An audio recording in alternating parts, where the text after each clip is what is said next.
दिल्ली के त्रिलोकपुरी में गोलीबारी में घायल बॉडी बिल्डर रवि यादव की मौत, परिजनों का प्रदर्शन। पूर्वी दिल्ली के कल्याणपुरी थाना क्षेत्र में स्थित त्रिलोकपुरी में गोलीबारी में घायल हुए बॉडी बिल्डर रवि यादव की मैक्स अस्पताल में इलाज के दौरान मौत हो गई। रवि की मौत से नाराज परिजनों ने डीसीपी ऑफिस के बाहर प्रदर्शन करते हुए जाँच अधिकारी पर आरोपियों को बचाने का आरोप लगाया। रवि के चाचा देवेंद्र यादव ने कहा कि जाँच अधिकारी सही ढंग से जाँच नहीं कर रहे हैं और अब तक चश्मदीद गवाहों का बयान भी दर्ज नहीं किया गया। हम उसे अस्पताल ले गए, लेकिन उसके बाद पुलिस ने सिर्फ 2 लोगों का अरेस्ट किया, उसमें 6 लोग हैं। सीसीटीवी फुटेज के लिए बोलते हैं पुलिस को, एसएचओ को, आईओ को, सुधांशु है सुबह से आईओ एसएचओ साहब, तो ये कहते हैं आप फुटेज ले आओ। हमारा ये काम फुटेज लाने का है, पुलिस का है, क्योंकि केजरीवाल के कैमरे लगे हैं, फुटेज हमें कोई देगा नहीं और इस केस में कोई देता भी नहीं है। तो पुलिस हमसे कहती है फुटेज लेके आओ। अगर हम फुटेज लाएंगे तो पुलिस का क्या काम है? तो पुलिस उनको ले जाके थाने में खातिरदारी कर रही है, 2 लोगों को पकड़ा, उसे खिला पिला रही है, 2 दिन का रिमांड लाए, उनसे वेपन बरामद करो। और जो 4 लोग हैं वो कहाँ हैं? क्योंकि हमने अपने सोर्सों से फुटेज निकाली है, तो उसमें 4 लोग हैं, लेकिन पुलिस ने नहीं निकाली अभी तक फुटेज। और इसमें आईओ मिला हुआ है, एसएचओ साहब भी मिले हुए हैं, और कहाँ से आए? कम से कम 1-2 किलोमीटर की फुटेज तो देखो। पुलिस कहती है देख लेंगे, आप देख लो।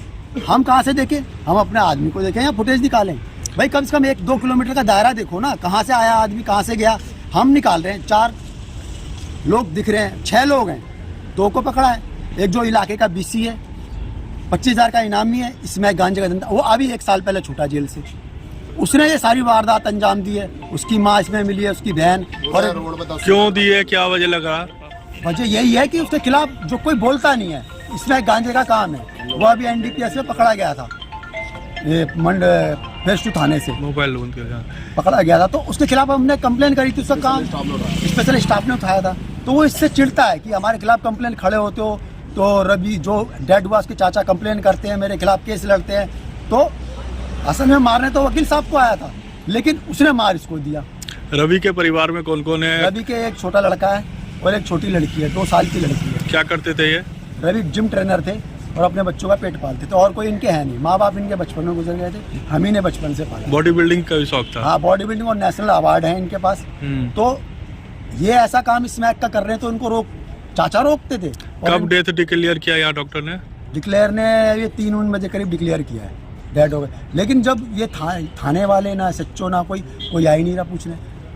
आई विटनेस के बयान नहीं हो रहे, जो अस्पताल ले गया उसके बयान नहीं हो रहे। मतलब अपनी तरफ से तुम FIR लॉन्च कर दे रहे हो, ना आई विटनेस से पूछ रहे हो क्या हुआ। जो अस्पताल लेके गया है खुद उसका चाचा है, उससे भी तुमने बयान नहीं लिया, क्या हुआ, क्या स्थिति थी, किसने मारा। आप अपने स्तर पे FIR दर्ज कर रहे हो, हमने। हाँ, जो आदमी इतनी 5-6 गोली लगी हैं, हमारे 50-60 गोली बता रहे फायर हुई हैं, 5-6 गोली उसकी जिस्म में लगी हैं, उसको तुम कहते हो हमने इसको LBS अस्पताल में मोबाइल से बयान ले लिया, इसने बताया। लेकिन वो क्या इस स्थिति में था कि बयान दिया जाए? डॉक्टर ने उसमें साफ साफ लिखा है FIR में कि इसकी कंडीशन नहीं है बयान देने की।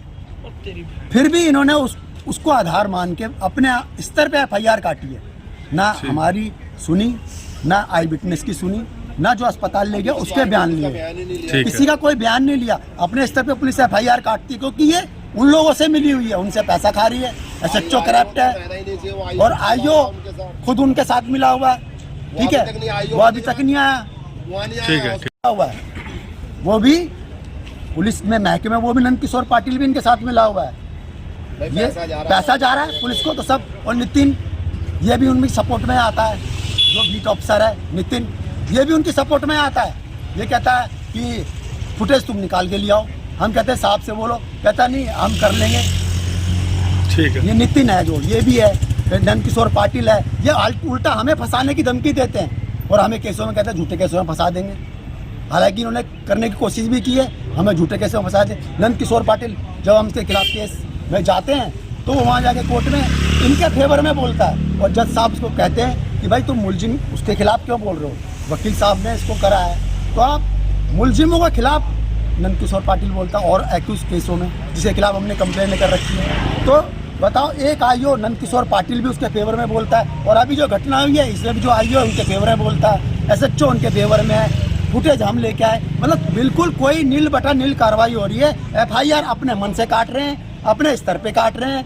ना आईओ का, ना विटनेस का बयान है, न अस्पताल लेके गए उसके चाचा, उनका बयान नहीं, एडवोकेट हैं जो, आई विटनेस को नहीं पूछा ठीक है। और ना फुटेज निकाल रहे हैं, कोई चीज कर रहे हैं। तो अभी तो कड़ी में कड़ी जुड़ेगी, कौन कहाँ से जुड़ा, क्योंकि इसका काम दिल्ली से बाहर भी गांजा बेचना है।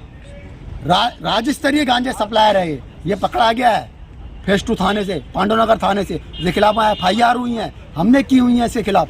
पांडुनगर थाने से 70 किलो गांजे में पकड़ा गया, 1 साल पहले छूटा है ये। स्पेशल स्टाफ ने पकड़ा था इसे।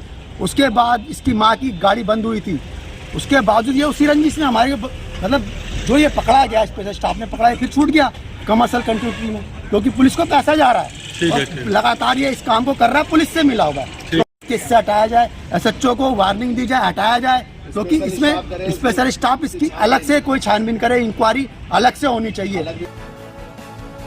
टॉप स्टोरी ब्यूरो के लिए दिल्ली से रवि डालमिया की रिपोर्ट।